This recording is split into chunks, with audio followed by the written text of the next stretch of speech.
Right now, on to the point. The high-speed rail debate. They need to be incredibly focused on getting trains running. How exactly is California moving forward without federal help? Marking 1 month since the deadly Stockton mass shooting. What's being done with still no arrests? New year, new laws. What you need to know before you head to the grocery store. And with more snow and rain on the way, the warning ahead of the New Year's holiday. Well, we start tonight with debate over California's high-speed rail. As always, thank you so much for joining us. I'm Alex Bell. The bullet train meant to eventually connect Northern and Southern California has hit endless roadblocks, and now California is officially moving forward without federal support.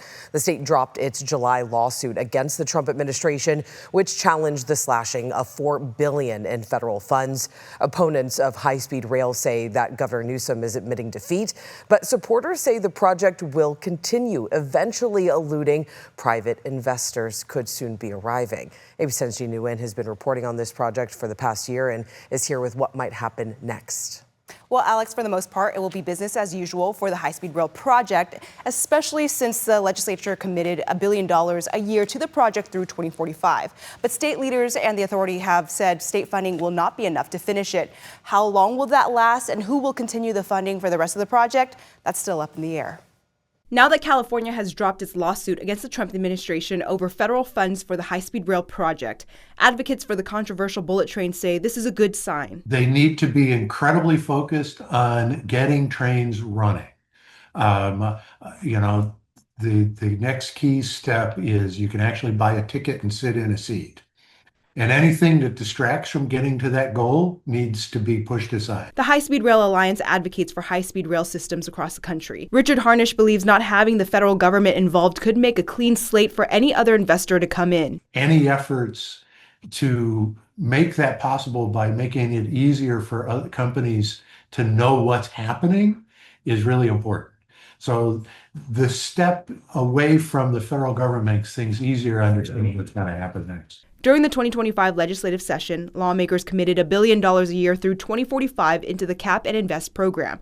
That billion will go directly into the high-speed rail project. California will continue to invest at least $1 billion annually in the construction of the high-speed rail project through the Central Valley. Legislative analyst and adjunct professor Chris McKaylee says the most recent update to the Cap and Invest program shows the state will be getting about $1.8 billion less than in previous years. If that continues to change, McKaylee says high-speed rail funding could possibly be impacted. If the dollars going into the Greenhouse Gas Reduction Fund, the GGRF monies, continue to go down, that $1 billion appropriation might be revisited. For now, California continues to be fully committed to completing the high-speed rail.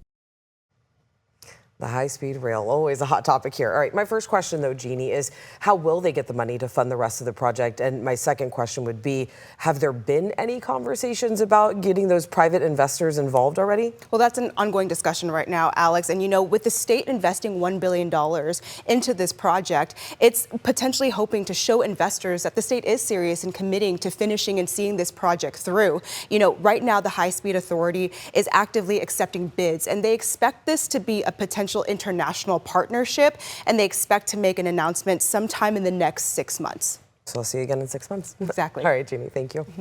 All right, tonight the Trump administration announced the amount of funding each state will get for the first year of the Rural Health Transformation Program. According to the Centers for Medicaid and Medicare Services, California will receive just over $233 million next year. It's about the same amount that a smaller state like Montana would receive. Altogether, the program will award $50 billion to states over 5 fiscal years. The investment is meant to help states expand access to care in rural communities, strengthen the rural health workforce, modernize rural facilities and technology, and support innovative models. Now, some of that money will be based on a state's commitment to specific policy actions, which has drawn criticism. The Trump administration says states will be rescored each year and funds may be clawed back. More U.S. military planes arrived in Puerto Rico over the weekend, with tensions simmering between Venezuela and the United States. U.S. military ground vehicles were also seen in the same area in Puerto Rico. The U.S. military has assembled a massive military force in the Caribbean in recent weeks, as President Trump has accused Venezuela of flooding the U.S. with drugs. And there is new video tonight showing the U.S. military conducted another airstrike on a suspected drug trafficking boat today. For months, the administration has been bombing boats originating in South America that allegedly were carrying drugs. At least 107 people have died. Trump has also frequently threatened to start bombing drug infrastructure on land and has authorized covert CIA activity directed at Caracas. Elsewhere today, President Trump said if Iran builds up again, the U.S. will knock them down. It's not clear what exactly President Trump was directly referring to, but it comes after Iran's president claims his country is at war with the U.S. and after those strikes on Iran's nuclear facilities over the summer. Now, Trump spoke today ahead of a major meeting with Israeli Prime Minister Benjamin Netanyahu. Perry Russom has more for us from Washington tonight. President Trump in a high-stakes meeting today with Israeli Prime Minister Benjamin Netanyahu as the delicate ceasefire in Gaza is holding, and Iran's president says his country is in a full-scale war with the U.S. and Israel. The tension between the three countries has been simmering after the strikes on Iran's nuclear facilities over the summer. I hope they're not trying to build up again, because if they are, we're going to have no choice but very quickly to eradicate that buildup. It's not clear what President Trump was directly referring to. Iran's president claims the U.S., Israel, and Europe do not want Iran to stand on its feet. Iran may be behaving badly. It hasn't been confirmed, but if it's confirmed, look, they know the consequences. Consequences will be very powerful. Trump and Netanyahu discussing the ceasefire deal in Gaza. It's broadly holding, still in the first of three proposed phases. Details of that second phase have not yet been agreed to. Trump says he wants to move to that second phase as quickly as possible. Well, we talked about Hamas and we talked about disarmament, and they're going to be given a very short period of time to disarm. Before meeting with Trump, Netanyahu sitting down with Secretary of State Marco Rubio and Secretary of Defense Pete Hegseth. Netanyahu praising Trump. I think he's been extraordinary in his friendship and his support for Israel. President Trump was asked if he supports overthrowing Iran's government. He said he would not talk about that, but said Iran had a lot of problems, including their economy. Perry Russom, ABC News, Washington. Next, on To The Point, no more plastic bags. The changes at grocery stores you need to know. Plus, marking 1 month since the deadly Stockton mass shooting. The investigation, as still no arrests are made. And tracking a weather impact alert by the time we get to New Year's. It could be a soggy start to 2026 forecast coming up.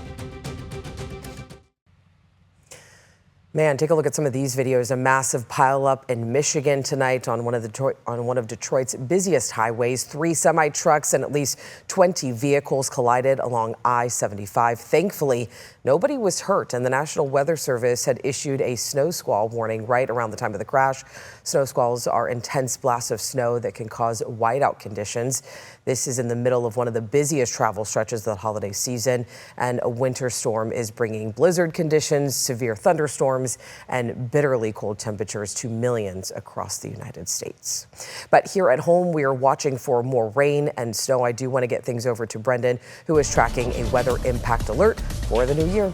Yep, that's right. A little bit to go before that weather impact alert kicks in. We've got another chilly and foggy morning coming up, but that next system coming in right at the end of the year and right as we start 2026, which means 2026 will start off rather soggy. Widespread rain begins Thursday and continues through the weekend, at least, with snow levels beginning to lower on Friday, continuing through the weekend as well. So more on that in a second, but it started off cold this morning. We were, for the second day in a row, near the freezing mark in Sacramento. We were 34 yesterday morning. This morning, we were 35 degrees, 33 in Stockton, 36 in Modesto, single digits up in the high country. And we only hit 45 this afternoon in Sacramento, 53 Stockton, 50 Modesto, 32 in Truckee, and 38 in South Lake Tahoe. Right now, low to mid 40s across much of the valley, similar up in the foothills, and low 20s in the Sierra. As we look towards Sacramento right now, it's clear. It's 6 degrees cooler than this time yesterday, and there's no wind to speak of. All those things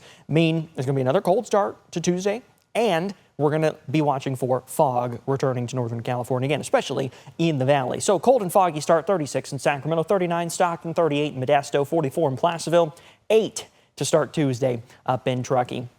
Dense fog advisory goes into effect overnight and continues to about lunchtime tomorrow. A very similar story to what we've seen the last several days, where we're going to have that fog in the morning. It's going to be dense in areas, and then it'll slowly lift as we get into those early afternoon hours. 48 in Sacramento tomorrow, 47 Stockton, 48 Modesto, 50s to 60 in the foothills, mid-40s in the high country. But to end the year and to begin the new one, we are looking at more rain and then snow across Northern California. So some clouds coming through tomorrow, but will be dry until Wednesday. Wednesday morning, this is about 10 o'clock in the morning, a few showers in the high country, isolated showers in the valley, but it becomes more widespread as we go in towards the evening of December 31st. This is 9 o'clock in the evening now. This is midnight on January 1st. We're ringing in the new year.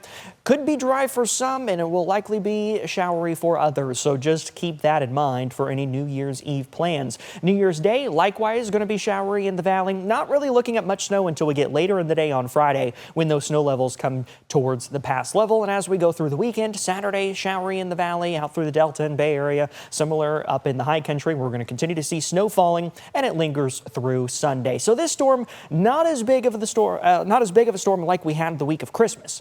However, because of the timing of this storm coming in Wednesday night, continuing through Thursday, and then obviously impacts continuing through the weekend, it is going to impact some holiday plans. That's why we've got that weather impact alert out there for situations like this. That's exactly what it's designed to do, to let you know that impactful weather is on the way, Alex. All right, Brendan, thank you for that.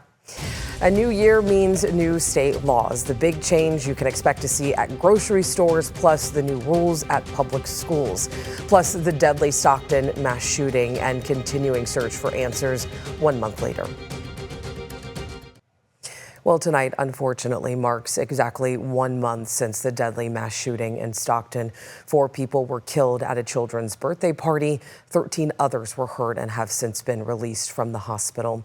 I do want to take a moment to recognize the victims. 3 of the people killed were children. They were 8-year-old Maya Lupian, 8-year-old Journey Rose Guerrero, and 14-year-old Amari Peterson. 21-year-old Susana Artuleta was also killed in the attack. And 1 month later, law enforcement has yet to announce any arrests in the shooting. ABC 10's Gabriel Porras has more on the case for us tonight. In 30 days, 3 children have been buried. More than a dozen people have been treated at and released from hospitals. This scene has remained mostly static, and we still don't have many answers. The sheriff's office told me today that there are still no updates, no confirmation on what motivated the violence, and when it comes to the reportedly masked gunman, no arrest. I talked with a woman who knows several of the shooting survivors. She also leads the Reinvent South Stockton Coalition and says her nonprofit has now worked with each of the victims. The victims are struggling just about wound care and pain management. Many have surgeries. Many of them had places that they're scared to come out of their house. PTSD is real, especially when you're caught in a room that size and there's active shooting. A fund is being set up to help victims through the Amelia Adams Whole Life Center. The woman you heard from there is also calling on city leaders to make changes to prevent something like this from happening again. And amid all the grief and frustration, there is still hope, not just for justice, but also for a change. In Stockton, Gabriel Porras, ABC 10. Now, as Gabriel mentioned, investigators are still searching for suspects in the mass shooting. If you do have any information, please call Stockton Crime Stoppers. That number is on your screen right now. Tonight, a tragic update in a case that we have been following here at ABC 10. Sacramento police say the victim of an assault on K Street last month has died. The case is now being treated as a homicide, and it happened back on November 1st, just after 1:30 in the morning. Sacramento police responded to reports of an assault on K Street. The victim, identified by family as Alvin Prasad, had blunt force trauma injuries. His daughter tells ABC 10 he was in a coma for weeks. Sacramento police saying Prasad passed away on Tuesday. The suspect, 25-year-old Sean Payton, was arrested near the scene and booked into the Sacramento County Jail. Payton, who has remained in custody, will now face homicide-related charges.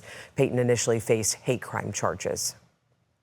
Well, the upcoming new year is bringing many new laws here in California. State lawmakers passed hundreds of bills in 2025, with Governor Newsom signing nearly 800 of them into law. And our team has been breaking down some of the biggest day-to-day impacts that these laws will be bringing in 2026. Tonight, ABC 10's Jenny Huh explains why plastic bags are going away starting January 1st. When you're at a grocery store, you may bring your own bag or pay 10 cents for a reusable plastic bag like this one. Starting next year, even these will be banned. Plastic's easier to carry, but these bags are pretty sturdy. I have more bags than you guys have, I think, anywhere. Just recycling. They're like backup for you? Yeah, okay. Yeah, if I forget them. Come January 1st, 2026, grocery stores, pharmacies, liquor stores, and convenience stores won't be able to distribute plastic bags.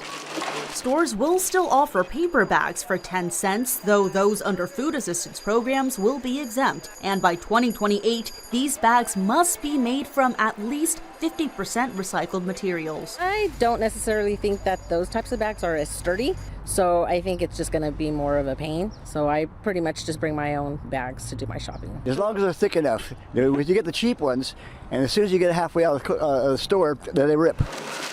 These changes are a result of Democratic State Senator Catherine Blakespear Senate Bill 1053, which was signed into law in 2024. The plastic bags at grocery stores are just not necessary. But those single-use plastic bags, they are single-use. I mean, that's how we use them. Blakespear says the initial state ban on single-use plastic bags, which Californians voted into law in 2016, left a loophole. The bag manufacturers got around that by distributing plastic bags that were double the thickness of plastic, and they were considered to be recyclable and reusable. But the reality is that in California, nowhere recycled them, and almost nobody was reusing them. California Attorney General Rob Bonta launched an investigation in 2022 into major plastic bag producers and reached a settlement in October, finding their bags did not meet the state's recyclability requirements. SB 1053 was opposed by Republican senators, one of whom say reducing plastic usage in California won't solve the greater problem. It was overkill. We are doing a great job of reducing greenhouse gas emissions and having absolutely no impact on greenhouse gases in the atmosphere. So we're going to inconvenience consumers with regard to how they can take groceries home. The new law will not impact these compostable plastic produce bags. Jenny Huh, ABC 10. All right, Jenny, thank you. A new year also means changes are coming to public schools, so listen up to this. Here are 3 new laws to know about.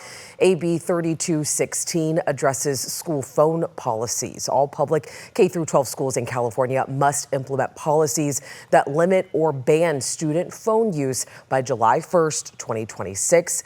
When it comes to school lunches, AB 1264 starts the process of banning ultra-processed foods. California is the first state to do this. Schools must ban the, quote, most harmful processed foods by 2035. And by July 2026, SB 760 requires all public K-12 schools in California to provide at least one all-gender restroom. And we are talking all about new laws tomorrow night right here at 6:30 on To The Point. We're breaking down new immigration rules, AI regulations, and even the battle over gas prices. But right on our new laws, streaming now on the ABC 10 Plus TV streaming app, we are breaking down California's newest laws in 2026 and also explaining how they really can impact you. You can stream the special right now if you can't wait for tomorrow. So that is again on our free downloaded app. Next, on To The Point, holiday celebrations, what's happening locally this week. Well, the holiday celebrations are in full swing in Sacramento. Take a look.